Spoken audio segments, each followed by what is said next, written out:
Hey listeners, we're nearing the end of our 15th anniversary fundraising campaign, and we need your help to meet our goal. This campaign offers you a chance to win a unique food and music experience in one of the most exciting cities in America. Here's how it works. Donate to HRN and you'll be entered to win dinner for two and 2 tickets to a concert in one of 8 amazing cities: New York, Los Angeles, Philadelphia, Nashville, Las Vegas, Charleston, Ardmore, Pennsylvania, and Asheville. All donations support our work educating food system storytellers. And when you donate, you can choose one of those cities and you'll be entered to win dinner and 2 tickets to a show. So help us reach our goal and enter to win dinner and a show in the city of your choice. Check out heritageradionetwork.org/15 to donate and enter to win today. That's heritageradionetwork.org/15. Thank you.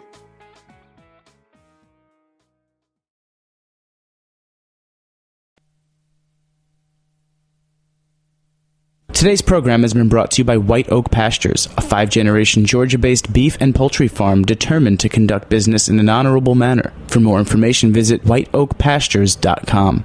I'm Brianna Kurtz, host of Eat Your Words. You're listening to Heritage Radio Network, broadcasting live from Bushwick, Brooklyn. If you like this program, visit heritageradionetwork.org for thousands more.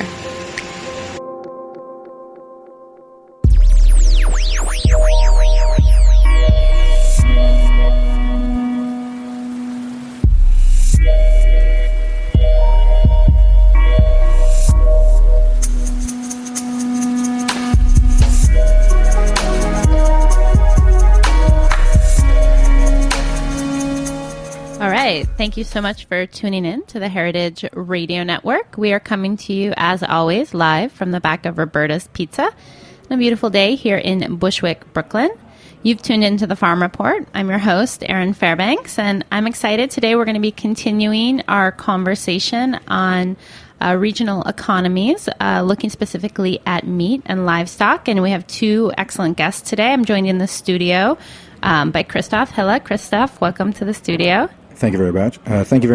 Good to be back in Radioland. Thank you.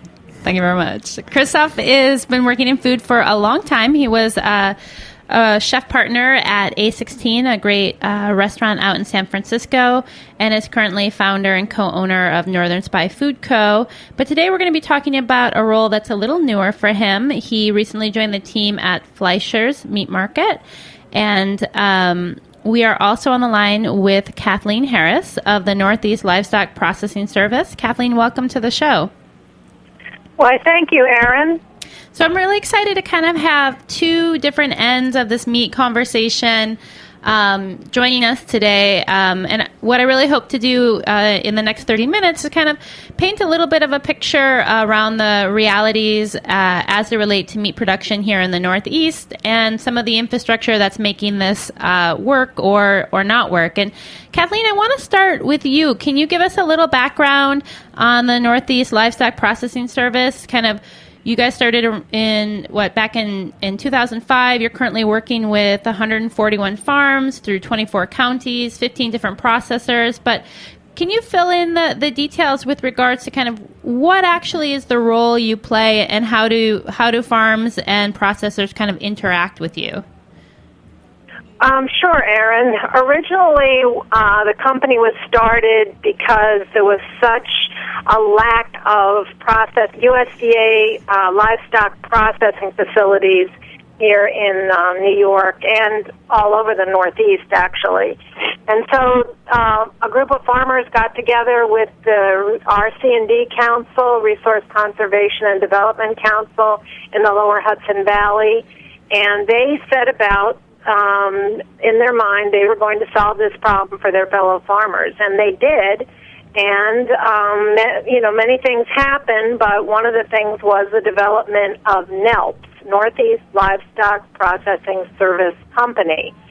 And the notion was that we would provide services to help our farmers mitigate or navigate the nuances of USDA processing, because apparently there was a survey done that revealed there was enough capacity for USDA processing if it was managed better with more throughput throughout the year and just a little bit of facilitation services that would help between the processors and the farmers. And so that's why we were originally developed.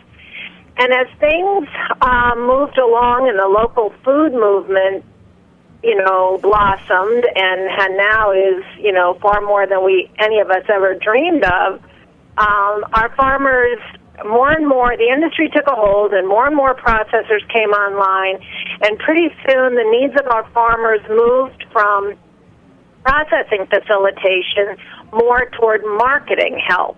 And so that was our next adventure through the Northeast Livestock Processing Service. And so we have been working with our farmers to help them market their products since 2008. So when a farmer comes to you and says, hey, I want to get on board with what are you doing, what does that process look like? And I'm just curious, if you can talk a little bit about any of the criteria that you've developed to help you make decisions about who makes sense to work with.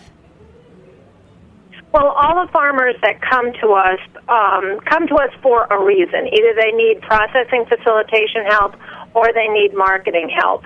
And so the first thing I do is have a lengthy conversation with them about what their aspirations are, what they're doing now, and where they hope to be. And then we formulate a plan. Maybe it's just finding the right plant and fitting them with the right plant and letting them take off on their own in the marketing arena. Or maybe it's that they work part-time or full-time, or they're off the farm more than they really can do service to the livestock and the marketing, so they need the help with the marketing. So because we are owned and operated by a board of directors who are all farmers who have a very altruistic attitude about serving their fellow farmers, we do not market in areas where they can market for themselves. We only market in areas that are probably, you'd say, too big for them to do on their own. So we've ventured into the school markets, the institution markets. We became an approved vendor with a large food service company. So those things most farmers can't do for themselves. So when they call me, that's what we decide. What do they really need from us? If they just don't have the time, then what I tell them is when we get the orders, if they become a member, when we get the orders, we'll do the search and they can respond to any of those orders. Then I go to their farm and make sure that their animals meet our affidavit requirements, which include no routine antibiotics, no routine or prophylactic antibiotics, but also no added hormones. So those things are very important to us. In addition, if we're buying livestock that are pasture raised and grain finished, we expect a low percent of grain concentrate in the finishing ration and a very high percent of grass-based finishing ration. So these are the criteria that we look for, and I go to the farm. I know my farmers. I've been a farmer all my life, and I have an opportunity when I go to the farm to assess the situation, and then I gather the affidavits, and we're off, and we're marketing.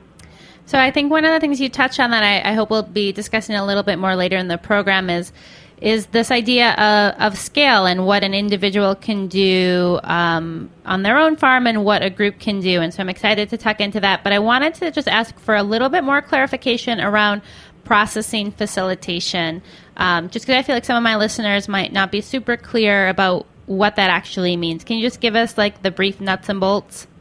Yes, processing facilitation means that you will call me, I will find out where you live and what would be, and I try to fit you with a best fit plant that will meet your criteria. Say, for instance, you're raising beef cattle and you really want to sell beef patties.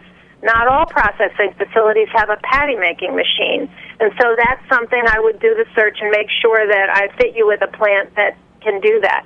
If you're raising hogs and you need to have a scalded hog such that the skin is left on the hog, not all plants have a scalding machine. So I need to make sure that I fit you with the right criteria that you need to carry out your business activities. So then, what else did you need to know on that? No, that makes sense. You're sounds like a little bit of a matchmaker. You kind of know what everyone in the region has the capacity to do, in addition, and you're linking. I can do scheduling, and I can help with cutting instructions in between the plants and the farmers, particularly farmers who are starting new to the business of USDA processing. They don't understand the cuts of meat, and they need some advice as to what cuts they should be making at various times of year.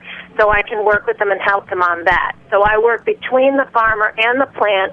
Once that relationship is solidified and stable, I step away, and our farmers are what we call processing independent. Excellent. Now, Christoph, kind of shifting gears, can you talk a little bit about how you got engaged with Fleischers and what is the work that you're doing with them now? Well, I had been approached by Josh and Jessica Applestone in 2011 when they were opening the Park Slope shop, or before they opened it, and I came on board as a part owner of that shop.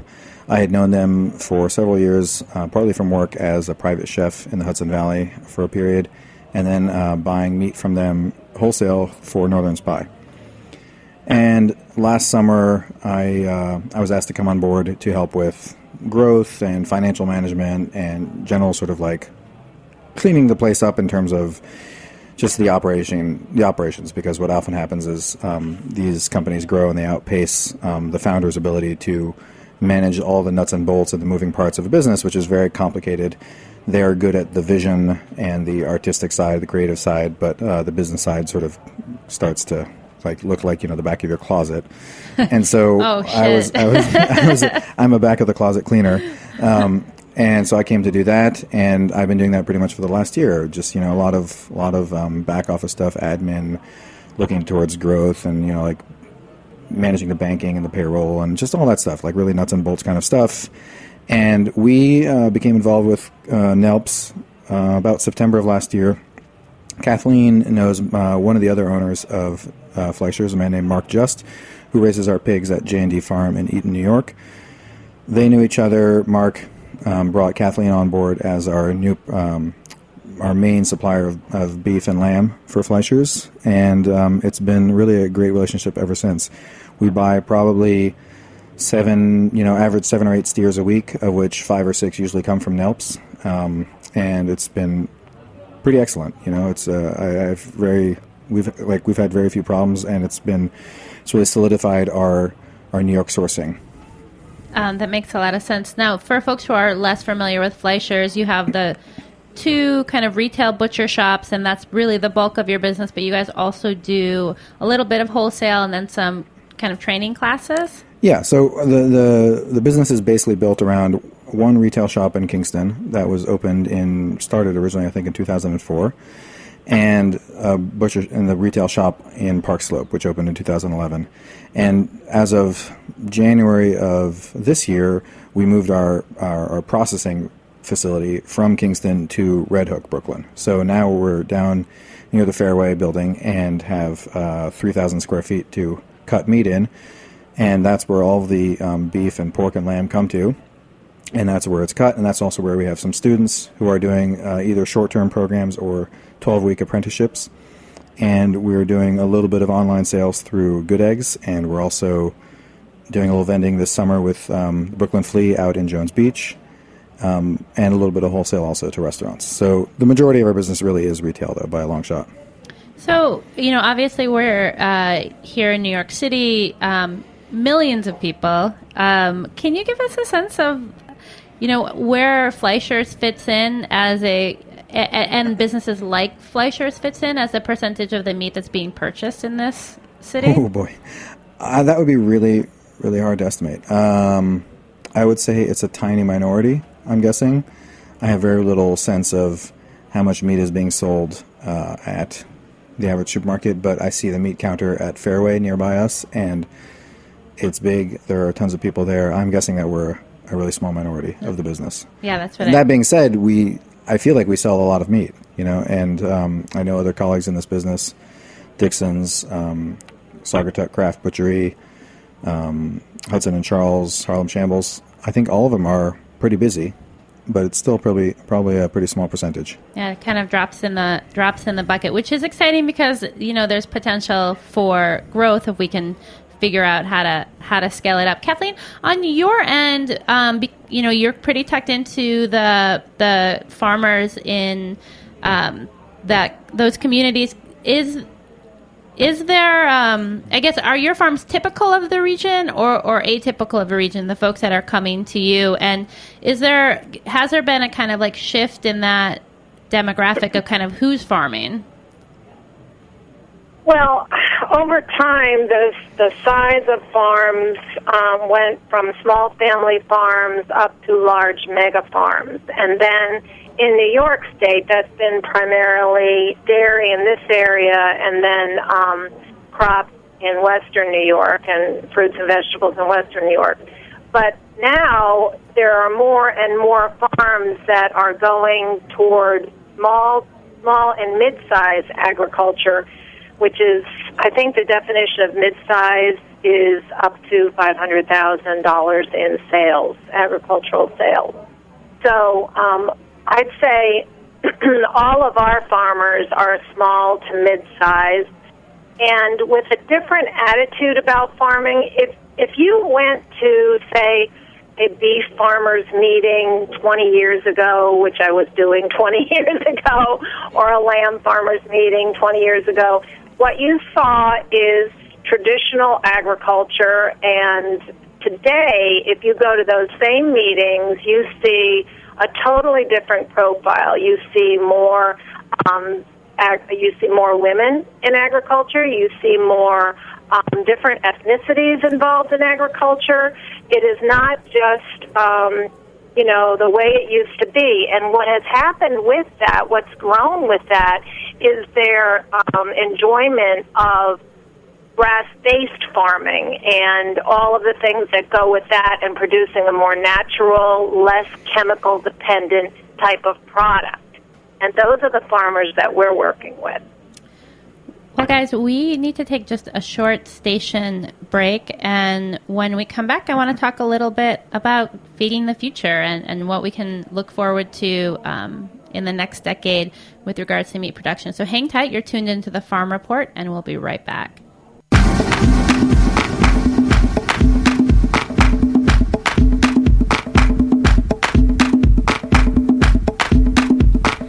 You are listening to You've Got Me Going, Baby by the fabulous Conti family.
White Oak Pastures is the only farm in the United States that has its own USDA-inspected red meat abattoir or slaughterhouse and its own USDA-inspected poultry abattoir or slaughterhouse. We partner with Whole Foods to deliver our high-quality meat and poultry from Miami, Florida, all the way to Princeton, New Jersey. One family, one farm, 5 generations, 145 years. A full circle return to sustainable land stewardship and humane animal stockmanship. For more information, please visit our website, whiteoakpastures.com. This is Nick Phantasma with Paradise Locker Meats, and I listen to the Heritage Radio Network. All right, we are back after a very meaty break there. Shout out to our sponsors, White Oak Pastures and Paradise Locker Meats. We are talking meat today. You're listening to the Farm Report. We're on the line with Kathleen Harris, who is the founder and director of the Northeast Livestock Processing Service. And we are in studio with Christopher Hilla, who is working with the team over at Fleischer. So, Christoph, we're talking a little bit about an op-ed that was ran in the New York Times last week by Brent Smith, who talked a little bit about the truth of small farms. And, his contention was that small farms aren't really making it. I'm wondering, did you have some reactions to that? Was it a surprise, or do you feel like it's confirming like what you've been seeing through your work as both a chef and through Fleischer's? Well, in restaurant work, we found that, in a sense, it's self-selecting because the people who are not making it don't sell to us, so we don't really know who they are. We have a very good group of purveyors, and that's the same thing in Fleischer's.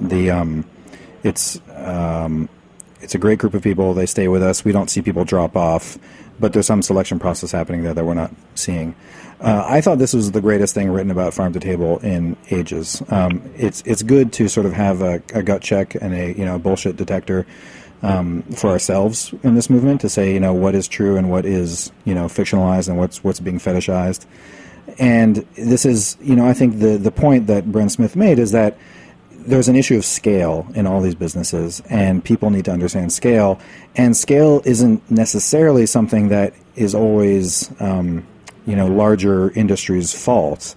In a sense, there are price pressures that are sort of resident in the whole, in our culture of shopping and all that, about like what we expect to pay for a steak or a chicken, and a lot of that is driven by big ag. On the other hand, when you start a business, you kind of need to do your research and do some due diligence and figure out, what does it take to do this business and have it survive. And what we're learning in Fleischer's is that, you can either be a mom and pop shop with two founders cutting meat, selling it to customers, staying really small, staying very tight and focused on what you're doing, or you have to get into a bigger size.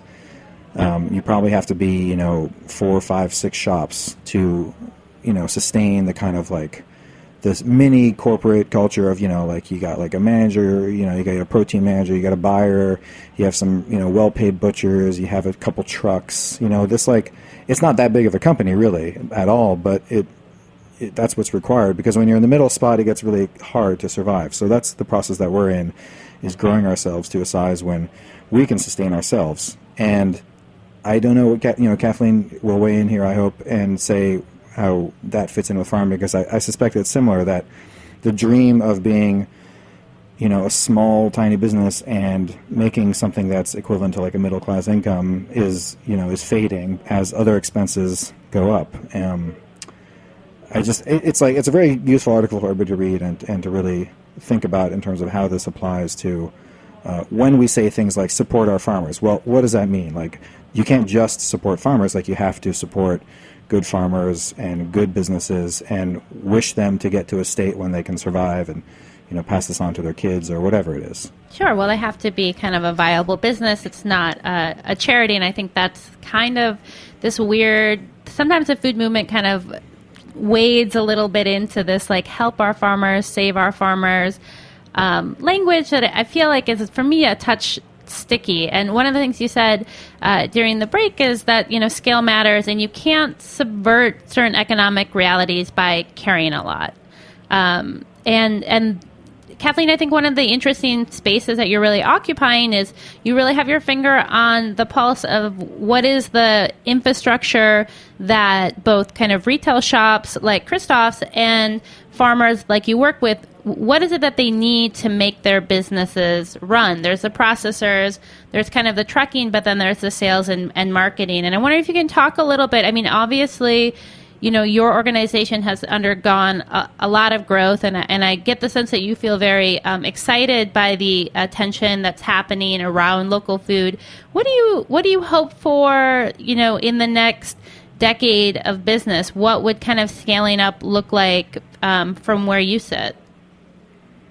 Well, I think it's a very exciting time to be in agriculture.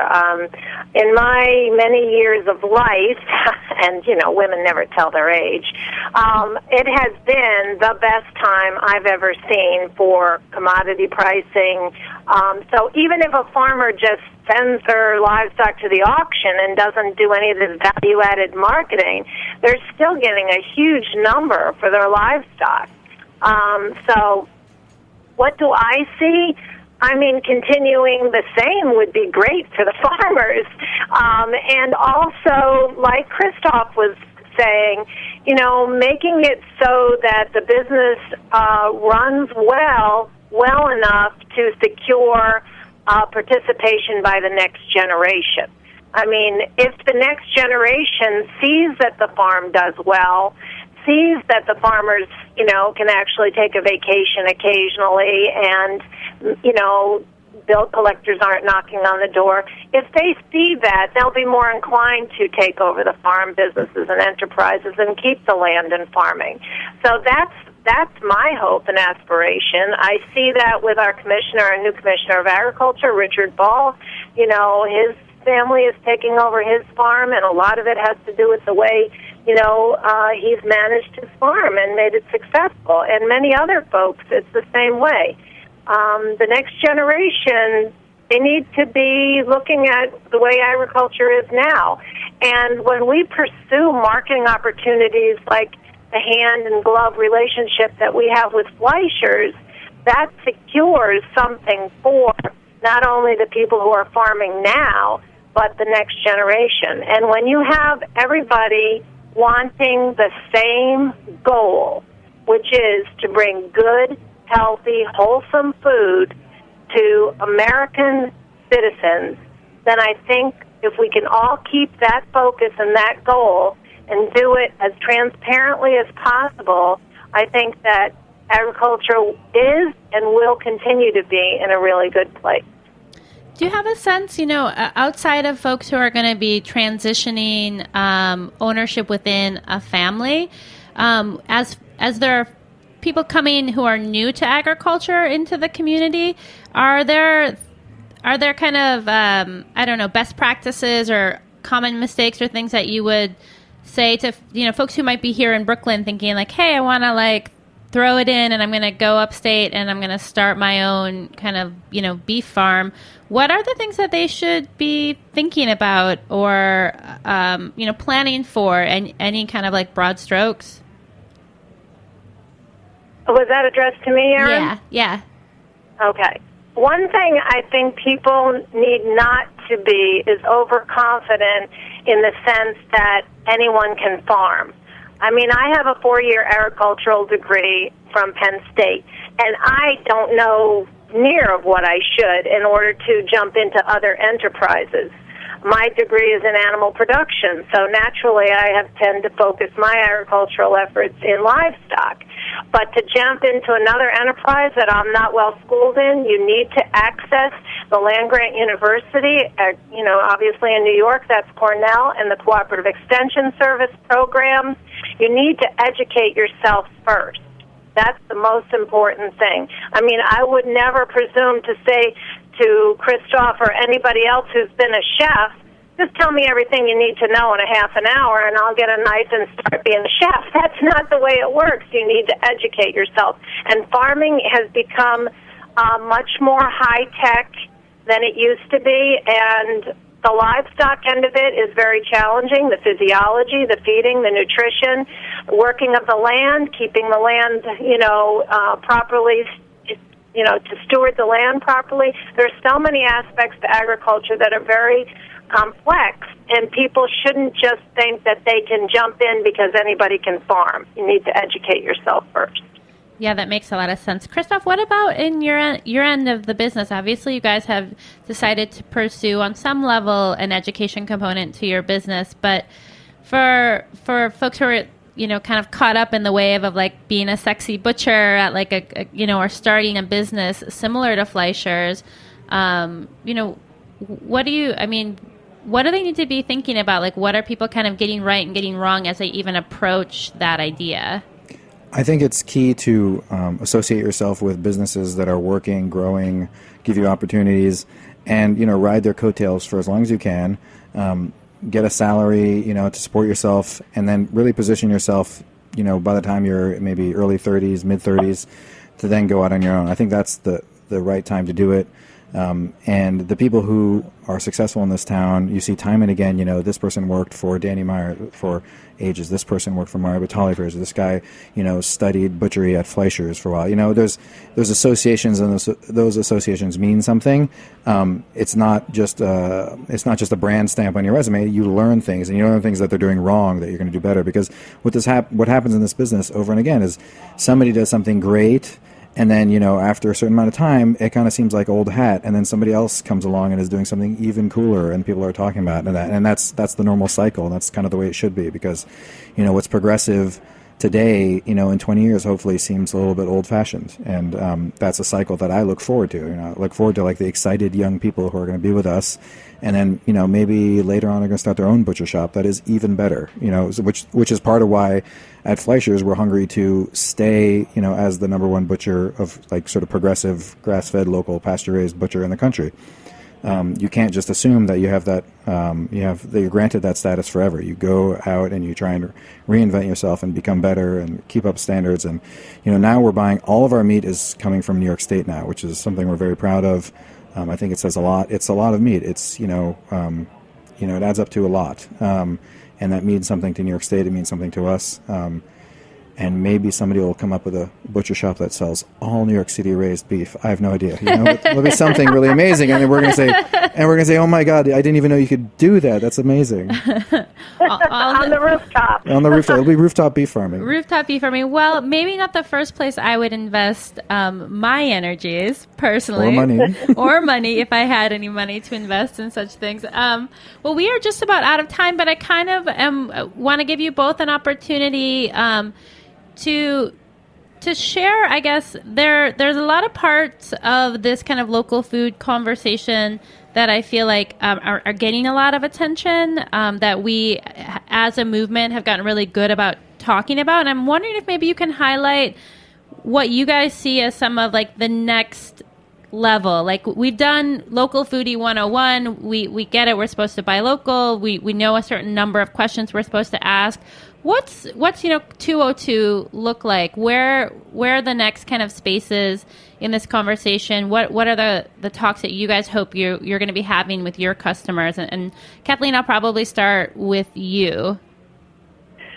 Well, I don't think it takes a rocket scientist to see that the local food commands a premium. And I think the most important piece of wisdom I could impart today is that if you don't know your local farmer directly through face-to-face, if you're buying through a reputable shop like Fleischer's or Dixon's Farm Stand Meats, make sure that all those affidavits in place. Every time, I send Christoph an invoice, attached to it is every farmer that contributed to the order with an affidavit stating how their livestock was raised. And I think that's really critical, that people not only know their farmers, but know that the businesses that they're dealing with are dealing directly with farmers. And I think Fleischer's has really done a wonderful job doing that, and we couldn't be happier with the business relationship between Melps and Fleischer's. Awesome. Christoph? I would say that, relating to your question of, like, how much of the percentage of meat, in the city is Fleischer's selling, is the 202 is going to be really expanding markets, because when we all get out of our little, shopping bubble and we go to a place that isn't as well supplied with local food shops, you realize, well, the vast majority of the country is still buying meat at Associated Seatown, Stop Shop, whatever it is, and that volume, dwarfs our volume. So the 202 is really going to be, I think, expanding markets and finding how to just chip away at those shoppers and get our food on their plates. It's challenging. There's price issues. There's accessibility issues. There's just opening a shop, to begin with. But if we could do that, then we're going to start turning the tide. And what Kathleen's doing with institutions is, another part of that, which is starting from, the bottom with the kids and institutions is another way.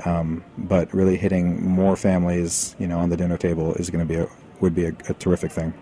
That's so exciting. Well, guys, thank you both so much for joining us. It was a really interesting conversation. I hope that you'll both be back soon. Thanks, Kathleen. Thank you, Aaron. Thank you, Christoph. Bye-bye. So for folks who want to learn a little bit more about Kathleen and Christoph's work, you can learn more about the Northeast Livestock Processing Service by visiting www.nelpsc.com. And take a look at Fleischer's. You can visit them in their Kingston shop or here in Brooklyn, or check them out online at www.fleischers.com.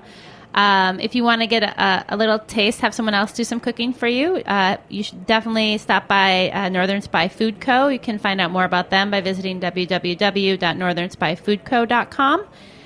Thank you guys so much for tuning in. This has been another episode of The Farm Report. I'm your host, Erin Fairbanks, and this program, like all 35 of our weekly shows, is available for free. You can find us on iTunes or via Stitcher Smart Radio, but we hope you'll visit our website, www.heritageradionetwork.org. If you believe in what we're doing, I hope you'll click that donate tab and become a member today. Thanks so much for listening, and stay tuned in.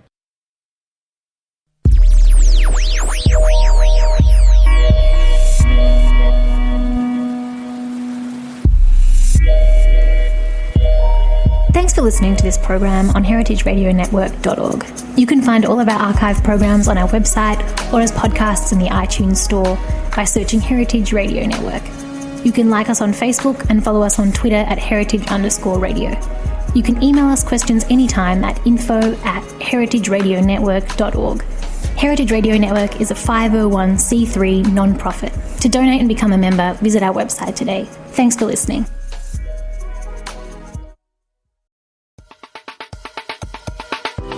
I want to tell you about a new podcast called Amuse News. Publishing multiple days a week, Amuse News is your source for food news, interviews from around the food world, and more. On the show, we'll be engaging with food storytellers, from chefs to advocates to people working in the field, and many more. Find Amuse News wherever you get your podcasts. Amuse News is a destination for everyone who's looking for a new, insightful look into the world of food.